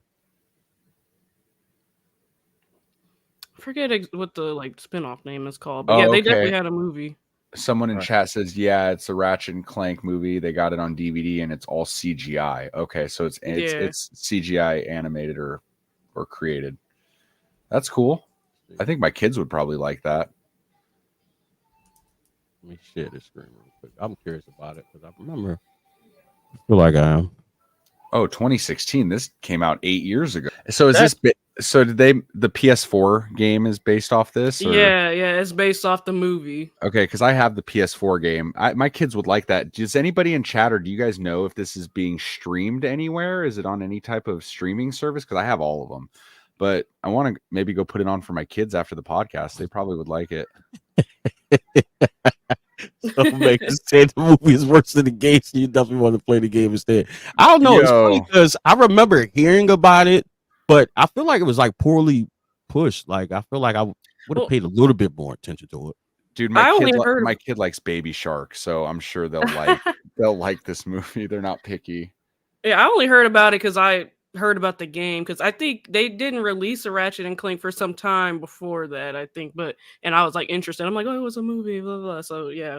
Okay, that brings up a question just off the cuff right now, and people in chat, please answer this. If you could make a movie or a TV show out of any video game or franchise in the history of video games that has not been done yet, what video game would you turn into a show or a movie? Realistically. I have mine. All right, go AK. Well, I already have opinions about video game movies, but we'll say that for another time. But if I had to choose, probably like Ghost of Tsushima or Red Dead Redemption 2. Oh, yes. I say both that weird. of those. I know I do, She wins already because like both of those would be dope as hell as a freaking movie or even a show, like a Ghost of Tsushima show. Oh, that would be so good. That would be fire. What? I was just gonna say, have you guys heard of Shogun? I know a lot of people were comparing that. Yes, I haven't seen it, but I saw previews of it and I was like, it looks like it could be a Ghost of Tsushima type show. Yeah. Okay. I don't know. I'm trying to think what hasn't been done. I feel like a lot of my favorites have been done. Or it's in the works. So I would probably say if they did like a Wario Land type of show where Wario's the main character, just because he's so animated and such a different character, like I just think that would be pretty funny if they did. You know, of course they had a bunch of Mario shows and movies, obviously, but if they did something around like Wario, I think that would be freaking funny. To be honest with you, I could see that. You know, with the success of the Fallout TV show and Bethesda being my favorite studio, I would say the Elder Scrolls, like a People Okay. love that. like a Yeah. Skyrim, Oblivion type, just set in that universe. The Elder Scrolls TV show would be really cool. But a lot of people have told me, they're like, oh, they did that already, bro. There's Game of Thrones, and I'm like, bro, it's not the same. I'm talking about like in that universe, like that would be dope. I think it would be really cool. It would be kind of cool to see a God of War movie. Yeah, that They would be butcher fire. it. I think they'd butcher it. They very well could, because like I think they're gonna. As much as I loved the Mario movie, I think Nintendo is gonna butcher the Zelda live action movie, because they partnered with Sony, and they're letting the guy who directed Morbius direct the Zelda movie. And Well, I'm like, Nintendo ain't letting nothing crazy come out, so you already know they. No, I know. I feel like Shigeru Miyamoto is so involved, especially that's why the Mario movie was so good. I feel like he'll step in and be like, yeah, no, you suck. We're not doing this. You're not. No. So that's the only shred of hope I have, is that Nintendo was so involved with Mario that they're going to put their foot down when it comes to Zelda and not let it fail. But when I heard that Sony was letting the dude from Morbius direct the movie, I was like, no, like, why would you do that? Yeah, I feel like they've had shows. It might be just an anime series, but did they have a series with the Mana series? Did they have like a show with the Mana series? I thought anime. I don't know if they did. It wouldn't surprise me. I mean, so someone in chat, the fall of the 11th says God of War is being made at Amazon, and Ghosts of Tsushima.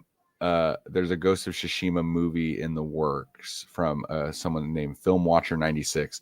So supposedly they are doing both God of War and Ghost of Tsushima. I think they had to just be really good with the casting, because somebody in my comments made a comment about they would cast Chris Pratt as Kratos, and I don't know if you guys get the joke, but like, yeah, I feel like he's cast at like everything. But I think if they did good with like the casting, like even using like Kratos who played in the game or whatever, I don't know. I just feel like, because like God of War Ragnarok is probably my second favorite game, so I would just be so mad if they messed it up. I'm not gonna lie. You know who I could see, maybe not now because he's older now, but maybe because if they do the 2018 and Ragnarok, Kratos is older looking. And the only reason I say this is because he's a phenomenal actor. He's proven that he can get into extremely good shape, and the accent, I think he could just pull it off. Gerard Butler from 300. The This Is Sparta guy. Like Gerard Butler is a fantastic actor. He was in Phantom of the Opera. He played the Phantom. He was in a lot of stuff. But I could see Gerard Butler being Kratos and like being bald and like getting yoked like he was on 300. And dude, I think he would be a good fit for Kratos, if I'm being honest. You know, I think what killed that role too, Dave Bautista. Yeah, I like Dave Bautista. Just because of the build, obviously he would need to step his acting up to play like that main role in that. But I think it would work, with him being like a wrestler. I think he could get into that character pretty good. Yeah, they'll probably just cast The Rock. Right. That's what I'm mean, saying. yeah, it more than likely. Or Vin Diesel. Vin Diesel probably wouldn't be bad either. Or Jason Momoa. Like, yeah, I'd rather see Vin Diesel out of them. He's probably the more seasoned. I feel like they would have to pick somebody who's not mainstream for me, because if I feel like I've seen them too many times, I'm just gonna see them as like The Rock. Like I'm not gonna see them as Kratos. So like, I don't know. It's a fine line. I think I'm picky about it, especially with games I really, really like God of War. I don't know. Now, when it comes to Ghost of Tsushima, they should just have the guy who played Sakai play the main character, right? Because he is an actor, right? The guy who plays the main character in Ghost of Tsushima.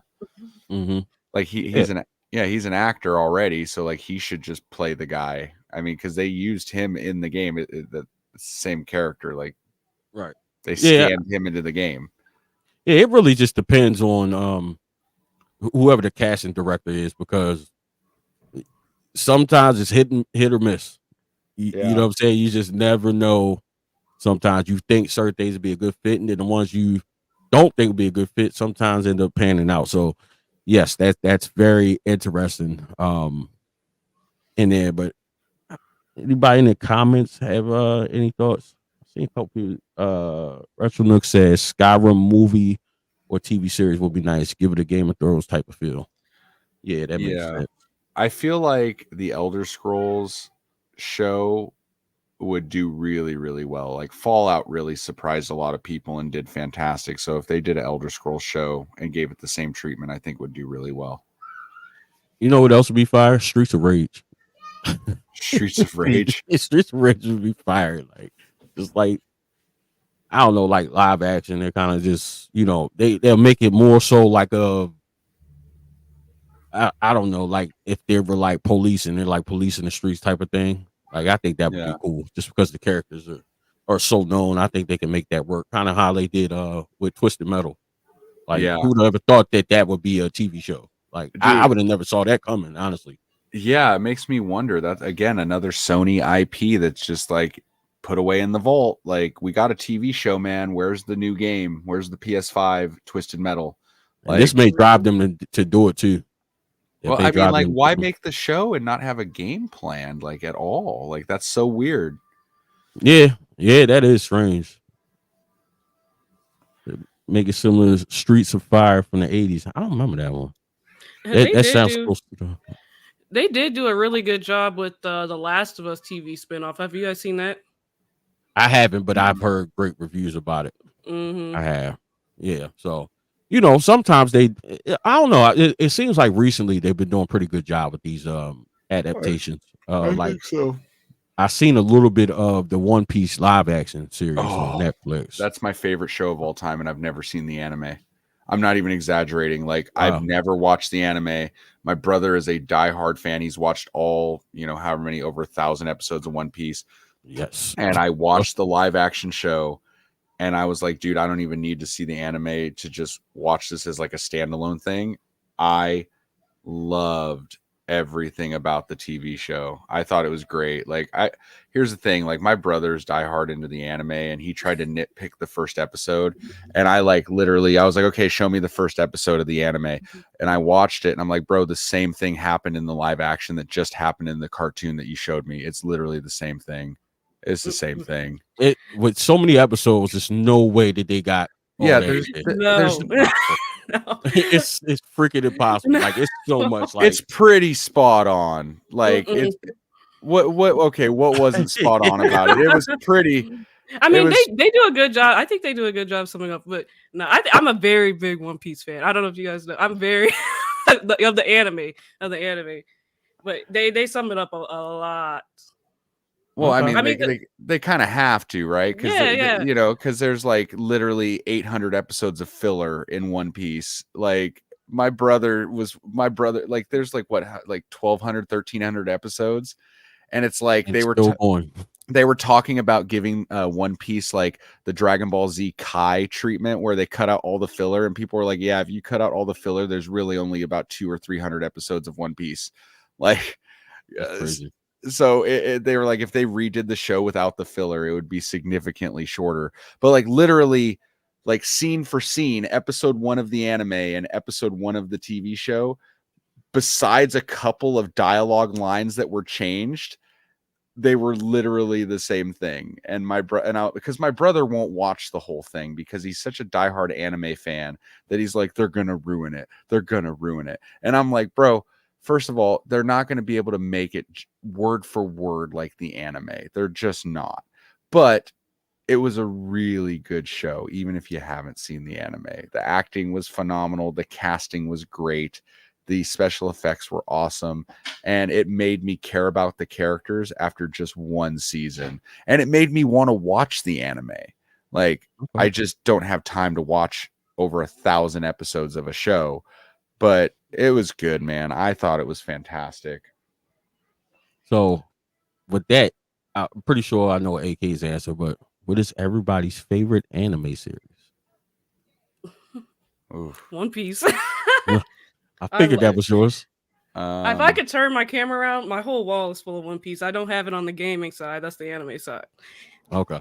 That's tough, man. That's real tough because like I have different ones for different reasons. Nostalgia will always be Dragon Ball Z Absolutely. because That's, it revolutionized anime in the West. Like it brought popularity to anime in the West along with like Sailor Moon and stuff like that in the 90s. But like shows that I have just been drawn to that have just blown me away. I mean, I'm going to sound like the cliche guy because I don't watch a lot of the obscure animes, but like Jujutsu Kaisen, Demon Slayer, those are Attack on good, though. Titan, they're fantastic. I really, really enjoyed a video game related one, Castlevania. I just watched Okay. that recently. Yeah. Fantastic anime. Like it On was Netflix, so right? good. Yeah, so good. I started the new one, Nocturne, Castlevania Nocturne. Mhm. So far it's not as good as the first one, but it's good. It's worth watching. But yeah, I would say any of the big ones right now that I've seen are pretty good that I'm enjoying. I'm not like super crazy into anime. I do like it, but I watch a lot of the ones that I grew up with. Inuyasha, Trigun, Dragon Ball Z, those kinds of shows will always stick with me. If I was going to say like anything about anime, I prefer a lot of the Studio Ghibli movies. Spirited Away is one of my favorites.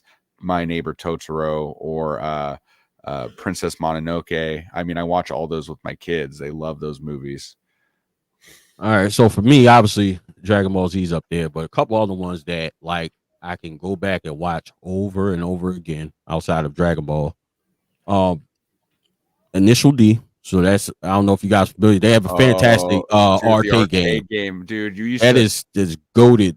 remember you used to get the cards, and Yeah. dude, like with me and my friends, we would go to like the arcade, and we would get the card, and it would save your progress on the card, Yep. and we would race each other for our cars, and we would call it like racing for pinks, right? Pink. Racing for pink slips, dude. Oh Yeah. man, you just unlocked Yeah. a childhood memory, dude. Yeah, that show is fantastic, and I think it's like a couple seasons that I don't like subtitles. I'm not a fan of that, and it's crazy to be an Me anime either. fan. I just don't because I feel like I'm trying to focus more on reading than watching. It's very hard for me Mhm. to kind of separate the two. Yeah, So I'm not in the I'm the subtitles. So I think it's a couple seasons that are just in Japanese, but that was a fantastic series that drew me in just because like I'm a mechanic by trade. I was more into cars at the time, so it made perfect sense. But I think this anime is probably neck and neck with Dragon Ball Z, and I kind of feel like it took the lead, and it's only 2 seasons. It's why did I forget the name that fast? High Score Girl. I don't know if you guys ever seen that on Netflix. It's Mm-mm. on Netflix. It's I found it on Play Asia. I found the DVD set, and basically it's about this kid. Each one kid is a boy and a girl. The boy is a huge gamer. Go figure. This is how it hit okay. me. So my homeboy was like, "Yeah, you need to watch this," and I binge watched it the whole first season. So he's a gamer. He's heavy into gaming. That's all he wants to do. He's like flunking in school. All he thinks about is gaming, and he would leave school, go to arcades, play all day. So he's playing in the arcade one day, and some girls on this winning streak in Street Fighter 2. That's kind of the main game in there. And then this girl like punishing him, and it's the smartest girl in the school. Doesn't even look like she would play video games. So the whole story is based around them kind of catching feelings for each other, but it's really about him gaming, and that's kind of how they intertwine. But it's fantastic, especially for if you're a gamer fan. Like a lot of that stuff, they got like a lot of like Capcoms. They talk about Splatterhouse in there. They talk about the TurboGrafx 16. Like it's the dude he had a Turbo Express in school, so it's awesome to see That's like those cool. type of elements in there. It's highly recommended. Probably everybody and their mom has Netflix. I would definitely watch it. I promise you will get hooked. I love that show. I watch So it over and over again. so if these kids are going to the arcade and they're talking about like the Turbo Graphics and Street Fighter, obviously it takes place back in the early 90s. It's like early 90s. They start middle school and they go into high school. It's Okay. awesome. It's only 2 seasons though, which sucks. Like I don't know who could pick it up and expand it, but I wanted to get the manga because I think the manga's a little bit longer. But But after yeah, after 2 seasons though, it completes the story. supposedly. Okay. I feel like they can expand that, and I'm sure they have a big enough following that it would happen. Like I love that show so much. I So have how did another one. go ahead. I was just gonna say I have another one I kind of want to shout out. Spy X Family is really good too. Oh, I've heard my brother likes that one. My That's brother only has 2 seen that one. seasons as well, though. Someone in chat brought something up since we were talking about video game movies and TV shows. How do you guys feel about Borderlands flopping? I didn't see it. Did you I guys? haven't seen it. I haven't seen it either, and I never played the games. I bought the games recently because I am interested in playing them, but yeah, I don't know much about it. I mean, if I went in to see the movie, it would literally be just as you know, I've never played the game, so I wouldn't have any expectations, right? Like, I know people were complaining about the cast being terrible picks for the characters. I wouldn't know that because I've never played the game. So like when people are like, yeah, that guy shouldn't be played by Kevin Hart, he's supposed to be played by more of like a big buff dude like Terry Crews, like I wouldn't know that. Like I would go in it just like with the One Piece anime, right? Like watching the live action show, I'm going into it with no expectations because I didn't watch the original subject matter or play the games or any of that. So, I have no idea. Someone also in chat did say that what really helped, because a lot of animes that get turned into live action don't really do so well. But he said the writer for the manga was on set helping with the One Piece anime, which is like goes back to like Shigeru Miyamoto being there, like hands-on with the Mario movie. You're not going to fuck up our IP. That's a big deal. More shows need to do that with the original creators if they're available. Like you need to have them there so you don't screw up their artwork, Yeah, or people that's like even if it's not the exact creator, but people that it means a lot to them to make sure. Like shout out to Sonic. I'm a big Nintendo guy, but from them putting out the first images and then going back and correcting, it's become a fantastic freaking series of movies, and the third one's getting ready to come out. I saw the preview. I saw Beetlejuice yesterday. And how was that? The preview for that? It was good. I should have watched the first one before just to kind of bring my mind back. There's a lot of like weird stuff that I didn't know was like, of course I was a kid back then. So a lot of stuff I didn't really comprehend, but now I'm just kind of like, all right, it's a little strange. It was funny. It was good. I think it had like a lot of the old elements in there. So it was pretty good. Yeah. My wife hasn't seen the first Beetlejuice, so we're going to sit and watch it together because I do love that movie. And then we're eventually going to go see it when when we get some time. That was pretty good. But so let's we about to hit the 2-hour mark, and I want to know what you guys have planned upcoming, not only content wise, like do you have any shows that's coming up, or what are your future plans with content and like traveling to any conventions? We start with you, AK. What you got going on? Yeah, so not really any conventions. I think there might be one coming up near me in November, but that's pretty far away. But I mean, as far as content, I'm kind of going on. Well, if you know anything about my channel, I used to do like a lot of like kind of rants and stuff like that about random things. So I'm doing another one coming up this week about simulator games and how they're weird. So I'll be talking about that. Doing more AK's archives, which is pretty fun. And yeah, that's about it. That's a great series, by the way. I love AK's archives. So make sure y'all check out her channel. What about you, Rec Wizard? Still, I do my short form content primarily because it's easy with my schedule to get those out regularly. I do have 7 videos in the hole lined up that I need to start filming very soon. My SoCal video when I was a guest over there back in June, it's going to be a 2-parter. The guy who does some of the editing for me is working on the first part right now. It's almost done, and then I'll get that out. I have videos planned for the PlayStation 2 Pursuit. I got videos planned for GameStop and their retro stuff going on.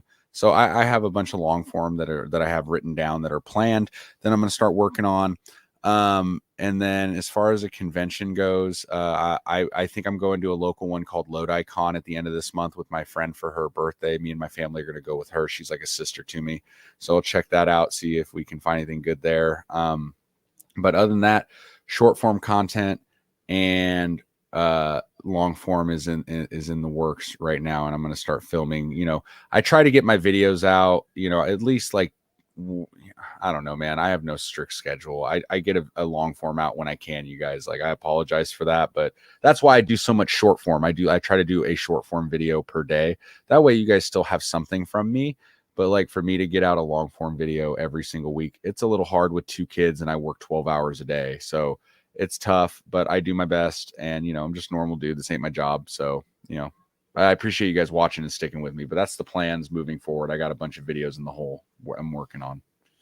Awesome. So as for me, like you said, for everybody in the chat, whoever's your favorite creators, make sure you support them however way you can, because it's a job, whether you look at it or not. Like, it is very, very difficult. I have a schedule every Friday, and from getting off of work, got 4 kids and just got to do, handling stuff is that it's tough. It is very, very tough. Yeah. It takes at least a couple of hours to edit. Shooting is not that bad. Like, that's not really the major thing. It's really the editing and what goes into it. Like, it literally, I've done like a 10-minute video. It took me like 3 hours to edit. Like, it's really working. I'm not complaining. I'm just saying, like, your content creators put in a lot of work, Yeah. So, but just want to say that. So I appreciate all the content creators, and I think that's why it's a really like strong community when we go to conventions and link up, because we all know that pain, that struggle, that grind that we all put in, especially for ones that's larger. And it really even doesn't matter, because if you're dedicated to it and you uploading often, we all share the same space and we all talk about different strategies and stuff like that. It's very, very difficult. So I always tell people, even if it's not me, support your favorite content creator, because they do a lot to try to bring you guys information and entertainment. But with that being said, I have a lot of work to do. So I'm trying to I should have been to this, but like, I'm off on the weekends and I try to do that, be off and like relax and do nothing, or just do whatever it is I want to do, whether it's go to a local game store or whatever the case may be. But I need to take a day on the weekends to shoot and edit. But upcoming, of course, we're going to start. First, we're going to have the Retro World vlog. I got to work on that. That's fun. I always love doing the vlog videos when I go to conventions. So that's coming first. We're going to kick off Quest DS shortly, but I have some other things I got to be in between, which Mike alluded to earlier. So I have created a partnership with Nintendo where for the foreseeable future, I'm going to be getting a lot of games that I'm going to be covering on the channel. So within the next 2 weeks, it's going to be outside of my regular content. You're going to get at least 4 videos on 4 different Nintendo games on the Switch. So that's coming. And so shout out to Nintendo. Thank you guys for that. Big time. Like, that's goated. Like, I can never do anything else in YouTube. Like, that's enough for me. But as far as conventions, I am booked as a media guest for Torg, which is in Columbus, Ohio. That is November 1st and 2nd. So I'll be there. I haven't decided about Pittsburgh Gaming Expo, because I believe that's in early October-ish. And I do have plans, which actually when I get off here, I'm going to pretty much lock in these 2 conventions. I plan on going to Retro Rick's Retro Fest. So Retro Fest and then Torg. I'm not a guest at Retro Fest, unless Retro Rick, if you're watching this, come on, bro. But yeah, so those are the foreseeable plans. I may do like I said, I may do Pittsburgh, but yeah, those are the plans. Torg and Retro Fest. But yeah, those are my upcoming plans, and try to just bring you guys more content. I just hit a milestone past 2,500 subscribers, so thank y'all. Congratulations. Appreciate that. Shout out to Dan from JRPG Life. You guys don't follow his channel, make sure you do. Him and his wife Alyssa, great people. And I was featured in like his last 2 videos from when we were back at Siege, and that was a great time. We had a great time. Dan's a great guy. He's been supportive, and I've seen my numbers jump from that feature, so I appreciate that. Also, shout out to Morse Garage. I was with him at Retro World. Doshi Got Deals was in the comment section earlier. Shout out to him. Very young. He's now went full time with reselling. So support him in all the ways that you can. He's doing content. He does more of the interview style, which is cool because it's different pace. I can always appreciate someone in the space but doing something different, and I think that's kind of, you know, a special lane for him. So that's awesome. And like I said, support your favorite content creators. For sure. I thought you were Mike, you was ready to say something? No. Okay, I thought you were ready to say something. But guys, with that being said, we're going to conclude today's episodes.